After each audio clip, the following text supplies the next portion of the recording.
नमस्कार मेरे साथियों, कैसे हैं दोस्तों आप सब। आशा करते हैं कि आप लोग अच्छे होंगे और अपनी आने वाली सभी परीक्षाओं की तैयारी बहुत ही बढ़िया तरीके से कर रहे होंगे। मेरे जितने भी साथी CUCT 2022 की तैयारी कर रहे हैं, चाहे वो JNU, BHU, जामिया DU या AMU से तैयारी कर रहे हैं, तो आप सभी को पता है कि कॉमन एप्टीट्यूड का पेपर आएगा। उसमें GK, GS और करंट अफेयर बहुत ज़्यादा इंपॉर्टेंट है।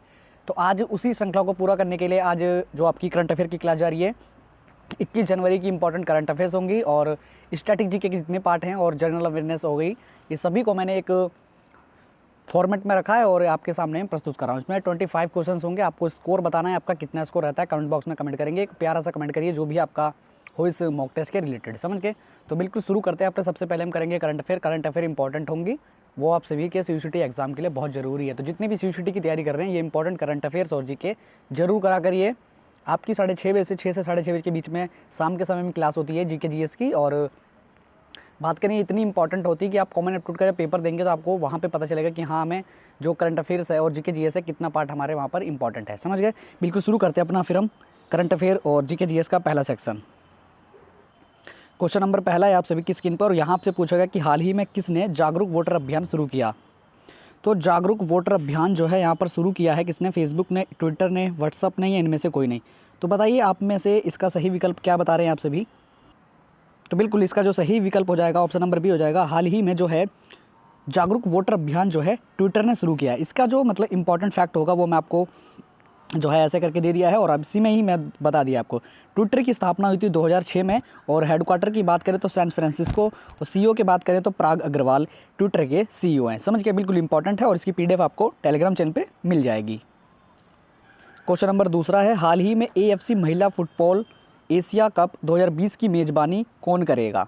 तो ऑप्शन है आप सभी के सामने। Option number A France, B Bharat, C Italy, या इनमें से कोई नहीं। तो बताइए इसका सही विकल्प क्या होगा। आशा करते हैं आप सभी इसका सही विकल्प बताएंगे। तो बिल्कुल मेरे साथियों, AFC महिला फुटबॉल एशिया कप जो 2020 की जो मेज़बानी करेगा, मैं आपको बता दूं अपना भारत देश करेगा। तो आप सभी को आना है क्योंकि ये इंपॉर्टेंट है CUCT के नज़रिए से। तो AFC की फुल फॉर्म देख लेते हैं और क्या क्या इसमें इंपॉर्टेंट है वो देख लेते हैं। देखिए, AFC जो है इसकी फुल फॉर्म है एशियन फुटबॉल कॉन्फेडरेशन, जो कि 1954 का है।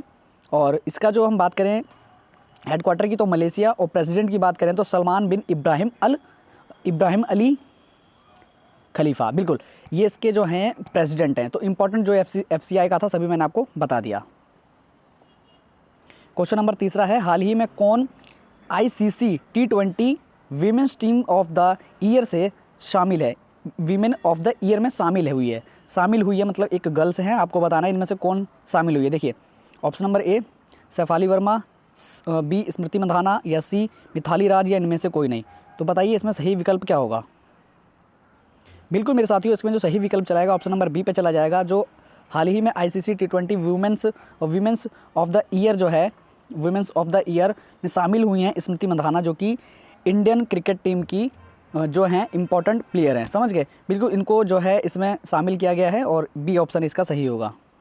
क्वेश्चन नंबर चौथा है आप सभी के सामने, हाल ही में किस देश ने एरो 3 का सफलतापूर्वक परीक्षण किया है। तो ऑप्शन है आप सभी के सामने, A रूस, B जापान, C इजराइल, या D इनमें से कोई नहीं। तो आपको बता दूं, एरो जो है ये एरो 3 जो है एक हथियार है। आपको रखना है कि इसका सफलतापूर्वक जो परीक्षण किया है वो आपको मैंने बता दिया। बिल्कुल इंपॉर्टेंट था, आप सभी को जानना था। तो बिल्कुल इसका जो ऑप्शन है इजराइल ने किया था। बिल्कुल option number A, option C इसका सही विकल्प हो जाएगा। तो एरो जो 3 है हमारा, उसके बीच में मैंने आप देखिए इंपॉर्टेंट धर दिया है। आंसर नंबर C हो गया। और एरो 3 जो है एक प्रकार का हथियार है जिसे कि इजराइल ने सफलतापूर्वक परीक्षण किया है। क्वेश्चन आया था इजराइल की जो है कैपिटल क्या है। तो येरूशलेम इसकी कैपिटल है। और पूछा जा सकता है कभी कभी क्वेश्चन आया था कि इजराइल की संसद का नाम, तो क्नेस्ट जो है, केनेस्ट इसका सही विकल्प मतलब इसका नाम है संसद का। तो स्पेलिंग देख लीजिए, KNESSET। क्वेश्चन नंबर 5 है, यहाँ पर आपको पूछा गया कि हाल ही में नुसंतारा को किस देश ने अपनी नई राजधानी घोषित किया है। तो ऑप्शन है आपका A थाईलैंड, B वियतनाम, या C इंडोनेशिया, या D इनमें से कोई नहीं। तो बताइए इसका सही विकल्प क्या होगा। तो जो है नुसंतारा को जो किसने अपनी राजधानी घोषित किया है, तो बिल्कुल ऑप्शन नंबर C हो जाएगा, इंडोनेशिया ने, समझ गए। इंडोनेशिया के जो फैक्ट है वो हम देख लेते हैं। तो ऑप्शन नंबर C हमारा इसमें करेक्ट था, इंडोनेशिया। और इसकी पहले राजधानी थी जकार्ता। पूछा जा सकता है कि इससे पहले किसकी क्या राजधानी थी, तो जकार्ता थी। करेंसी की बात करें तो इंडोनेशियन रुपया, समझ गए। प्रेसिडेंट की बात करें तो जोको पिडेटो, समझ गए, जोको पेडेटो, समझ गए। बिल्कुल ऑप्शन इसका जो है ये C सही था। यहाँ से आपके इंपॉर्टेंट करंट अफेयर 21 जनवरी 2022 के कंप्लीट हुए 21 तारीख के, समझ के। तो हाल ही में कौन सा एआई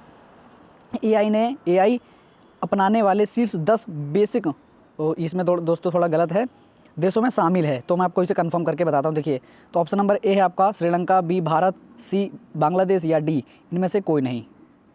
तो इसमें जो हमारा सही विकल्प जाएगा ऑप्शन नंबर बी पे चला जाएगा। भारत को इसमें जो है 10 बेसिक जो देशों में शामिल किया गया, इसमें भारत को शामिल किया गया। तो फिर हम देखते हैं अब जो है जीके जीएस के इंपॉर्टेंट क्वेश्चंस। बिल्कुल, अब जो है आपके जनरल अवेयरनेस का सेक्शन शुरू होता है, स्टैटिक जीके का सेक्शन शुरू होता है। 6 से 15 से क्वेश्चन इसके अंदर अब यहाँ पे शुरू होंगे। क्वेश्चन नंबर 7 है आपका, अब जो स्टैटिक जीके का पार्ट है यहाँ पे, भारत में इंटरनेट सेवा का प्रारंभ कब हुआ? 15 अगस्त 2005, 17 जुलाई 2009, 15 दिसंबर 1993, 15 अगस्त 1995। तो भारत में इंटरनेट सेवा का जो आरंभ हुआ था 15 अगस्त 1995 में। तो याद रखना है आपको, क्योंकि इंटरनेट आप बहुत ज़्यादा यूज करते हैं। और किसने क्या था? विदेश, ऑप्शन नंबर डी हो गया सही बिल्कुल, और विदेश संचार निगम लिमिटेड ने यहाँ पे शुरू किया था। क्वेश्चन नंबर 8 है आपके सामने, और यहाँ पे पूछा गया आपको कि लास्ट एट होम रिपोर्ट किसके द्वारा दी जाती है, प्रकाशित की जाती है? यूनिसेफ के द्वारा, विश्व स्वास्थ्य संगठन के द्वारा, या फ्लिपकार्ट के द्वारा, या यूएनओ के द्वारा? तो बताइए इसमें सही विकल्प क्या होगा? तो ऑप्शन हो जाएगा हमारा यूनिसेफ के द्वारा। लास्ट एट होम रिपोर्ट जो है प्रकाशित की जाती है यूनिसेफ के द्वारा। यूनिसेफ का जो स्थापना वर्ष है 11 दिसंबर 1946। तो आपको मैं इंपॉर्टेंट जो है वो दिखा देता हूँ, एक बार आप अच्छे से याद कर लेंगे, क्योंकि दिखाया हुआ बहुत जल्दी याद होता है। तो ऑप्शन नंबर ए है आपका इसका सही विकल्प, और 11 दिसंबर 1946 को इसकी स्थापना है। तो हेडक्वार्टर की बात करें तो न्यूयॉर्क इसका सही जो है हेडक्वार्टर है, और इसका सही विकल्प है ए। क्वेश्चन नंबर 9 है आप सभी की स्क्रीन पर। यहाँ पूछा गया कि तीसरा सबसे बड़ा ग्रह कौन सा है? अरुण, बृहस्पति, पृथ्वी या शनि? तो तीसरा सबसे बड़ा ग्रह बताना है, और पहला और दूसरा भी बताना है। तो बताइए इसमें सही विकल्प क्या होगा? तो मैं आपको पहले बताता हूँ तीसरा सबसे बड़ा ग्रह कौन सा। देखिए, तीसरा बात करें तो सबसे पहले हो जाएगा अरुण। तीसरा सबसे बड़ा अरुण है। बात करें कि पहला कौन सा है, तो पहले की बात करें तो बृहस्पति है, फिर शनि है, और तीसरे पे अरुण। तो देखिए एक बार मैं इसको ये हो जाएगा हमारा पहले नंबर पे, ये हो जाएगा दूसरे नंबर पे, और ये हो जाएगा तीसरे नंबर पे, जो कि मैंने बता दिया। समझ गए? तो तीसरा सबसे बड़ा ग्रह जो है अरुण है, सबसे बड़ा ग्रह है बृहस्पति। क्वेश्चन नंबर 10 है आपके सभी की स्क्रीन पर। कर्क संक्रांति किस दिन होती है? तो 22 दिसंबर, 21 मार्च, 23 सितंबर या 21 जून? तो कर्क संक्रांति जो है इसमें से हो जाएगा ऑप्शन नंबर डी हो जाएगा, और 21 जून को ही योगा डे मनाया जाता है, आप सभी को याद रखना है। और ये क्वेश्चन जो है आपका स्टैटिक जीके के पार्ट्स के, जितने मैंने आपको क्वेश्चन अभी तक कराया वो स्टैटिक जीके के थे। वो कुंडुम श्री योजना जो है, कुंडुम श्री योजना संबंधित है, किससे संबंधित है? युवा के कौशल विकास से संबंधित है, कृषि से संबंधित है, व्यापार से संबंधित है, गरीबी उन्मूलन एवं महिला सशक्तिकरण से संबंधित है। तो कुंडुम श्री योजना जो है ऑप्शन नंबर इसका जो हो जाएगा ऑप्शन नंबर डी हो जाएगा, गरीबी उन्मूलन एवं सशक्तिकरण से संबंधित है। तो इंपॉर्टेंट फैक्ट हम देख लेते हैं एक बार इसके अंदर क्या क्या है। तो इंपॉर्टेंट फैक्ट यहाँ से शुरू होते हैं। ऑप्शन नंबर डी हो जाएगा, केरला ने नाबार्ड के साथ इसका जो है साथ किया था। स्थापना वर्ष की बात करें तो जो है 12 जुलाई 1982 में हुई थी। हेडक्वार्टर की बात करें तो मुंबई, अध्यक्ष की बात करें तो राजलू चिंता लाला। तो ये याद रखना है, इसका इंपॉर्टेंट था और ये इसके अंदर फैक्ट थे। क्वेश्चन नंबर 12 आप सभी की स्क्रीन पर। यहाँ आपसे पूछा गया कि सूर्य शक्ति किसान योजना किस राज्य में शुरू की थी? उत्तर प्रदेश, बिहार, महाराष्ट्र या गुजरात? तो सूर्य शक्ति किसान योजना जो है बहुत ही इंपॉर्टेंट है, और ये ऐसे क्वेश्चंस होते हैं जो स्टैटिक जीके के पार्ट के क्वेश्चंस होते हैं। अब आपसे ये नहीं पूछेगा कि ये लड़ाई कब लड़ी गई, ये लड़ाई कब लगी, तो आप सभी लगा दोगे, पर ऐसे क्वेश्चंस होते हैं जो कि आप नहीं बता पाओगे। वही जो क्वेश्चन है आप सीयूईटी में पूछे जाएंगे। तो सीयूईटी की बेहतरीन, मतलब जिसे कहते हैं बेहतरीन तैयारी करने के लिए आप सभी हमारे चैनल से जुड़े रहें। हिंदी साहित्य चैनल जो है आपको डेली के डेली 6:30 से 6 बजे जो है आपकी क्लासेज होती है स्टैटिक जीके की, जीके जीएस की। तो आप यहाँ पर जुड़ना ना भूलें, जो भी जेएनयू, बीएचयू, जामिया और ड्यूक एमयू की तैयारी कर रहे हैं। तो यहाँ जो होगा सूर्य शक्ति किसान योजना जो शुरू की थी, किस राज्य ने शुरू करी थी? तो बिल्कुल ऑप्शन नंबर डी हो जाएगा, गुजरात ने शुरू करी थी, याद रखना है। क्वेश्चन नंबर 13 है। यहाँ आपसे पूछा कि जैव विविधता का सुपर वर्ष किस वर्ष को घोषित किया गया था? 2020 को, 18 को, 19 को, 17 को? तो जैव विविधता का सुपर वर्ष जो है 2020 को घोषित किया गया था। तो ऑप्शन नंबर ए हो जाएगा इसका सही विकल्प। क्वेश्चन नंबर यहाँ से जो है आपका 14वां क्वेश्चन है, और यहाँ पूछा गया सहकार मित्र कौन है? सहकार मित्र कौन है? ए है आपका एक प्रकार का इंटर्नशिप कार्यक्रम है, बी एक प्रकार का ऐप है, सी एक प्रकार की शिक्षा मित्र है, या डी एक प्रकार का कंप्यूटर सॉफ्टवेयर है? तो सहकार जो मित्र है ये एक तरह का जो है इंटर्नशिप कार्यक्रम है, जो कि ऑप्शन नंबर ए हो जाएगा, इंटर्नशिप कार्यक्रम है। तो याद रखना है, सीयूईटी में बहुत ज़्यादा ऐसे क्वेश्चन होते हैं जो कि स्टैटिक जीके के आएंगे, तो इसको याद रखना है, जो कि आप सभी के एग्जाम में आए और आपको याद रखना है। क्वेश्चन है यहाँ पर, हाल ही में किस राज्य में मुख्यमंत्री अभ्युदय योजना की शुरुआत की गई, योजना शुरू की गई? तो ऑप्शन में आपको एक सभी को दिखा देता हूँ। ऑप्शन देखेंगे दिल्ली, उत्तर प्रदेश, महाराष्ट्र या बिहार। तो आप सभी को याद रखें कि अभ्युदय जो योजना है, ये जो अभ्युदय योजना है, ये आप सभी को पता होना चाहिए कि उत्तर प्रदेश में शुरू हुई थी। ऑप्शन नंबर जो है यहाँ पे हमारा सही विकल्प होगा बी, बिल्कुल ऑप्शन नंबर बी हो जाएगा। अभ्युदय योजना जो है उत्तर प्रदेश में शुरू करी थी, जिसके अंदर जो है फ्री स्कीम थी जो कि कॉम्पिटिटिव एग्जाम की तैयारी कराने के लिए। क्वेश्चन नंबर 16 है, हाल ही में उत्तराखंड की ग्रीष्मकालीन राजधानी के रूप में किसको स्वीकृति मिली है? तो हरिद्वार, उत्तरकाशी, पिथौरागढ़ या गैरसैंण या चमोली। तो बताइए यहाँ पर उत्तराखंड की जो ग्रीष्मकालीन राजधानी के रूप में किसको स्वीकृति मिली? तो आप सभी को याद रखना है किसने, गैरसैंण या चमोली इसको कहा जाता है। बिल्कुल ऑप्शन नंबर डी इसके अंदर सही विकल्प होगा। क्वेश्चन नंबर 17 है, हाल ही में न्यायमूर्ति अमिताभ रॉय की अध्यक्षता में गठित समिति द्वारा प्रस्तुत रिपोर्ट किस से संबंधित है? पुलिस सुधार, शिक्षा सुधार, जेल सुधार या न्याय व्यवस्था में सुधार। तो अमिताभ रॉय जी की जो अध्यक्षता में जो समिति का गठन हुआ है, आप सभी को याद रखना है कि जेल में जो प्रशासन है, जेल में प्रशासन को सुधारने के लिए, क्योंकि वहाँ पे जो देखा जाता है कि मतलब साफ़ सफाई नहीं रहती या जो कैदी होते हैं उनको अच्छे से व्यवहार नहीं किया जाता, तो उनकी अध्यक्षता में अमिताभ रॉय जो हमारे सर हैं, उनकी अध्यक्षता में जो है यहाँ पर जेल प्रशासन को सुधारने के लिए, जेल सुधार को लिए। तो ऑप्शन नंबर सी हो जाएगा, जेल सुधार को सुधारने के लिए। इसमें जो कि इनके मतलब शिक्षा के रिलेटेड हो गया, उनसे काम से रिलेटेड हो गया और उनसे मतलब अच्छी रख रखाव के रिलेटेड हो गया, जो जेल सुधार के इंपॉर्टेंट था और अमिताभ राव जी ने इसकी जो है अध्यक्षता की थी। तो ऑप्शन नंबर सी इसका सही विकल्प होगा। क्वेश्चन नंबर 18 है, वर्तमान में स्वास्थ्य एवं परिवार कल्याण मंत्री कौन है? इंपॉर्टेंट है और ये सीयूईटी में ऐसे छोटे छोटे क्वेश्चन होते हैं जो कि आने जरूरी हैं और आपको नहीं पता होते हैं। तो वर्तमान में स्वास्थ्य एवं परिवार कल्याण मंत्री कौन है? मनसुख मंडाविया, भूपेंद्र यादव, डॉक्टर भारती प्रवीण पवार या दर्शना जरदोश। बताइए इसके अंदर सही विकल्प क्या होगा? तो बिल्कुल स्वास्थ्य और परिवार कल्याण मंत्री जो है मनसुख मंडाविया है, जो ऑप्शन नंबर ए चला जाएगा, बिल्कुल एकदम सटीक उत्तर होगा। क्वेश्चन नंबर है, वर्तमान में नागरिक उड्डयन मंत्री कौन है? तो नागरिक उड्डयन मंत्री आपको बताना है, इसके अंदर सही विकल्प क्या होगा।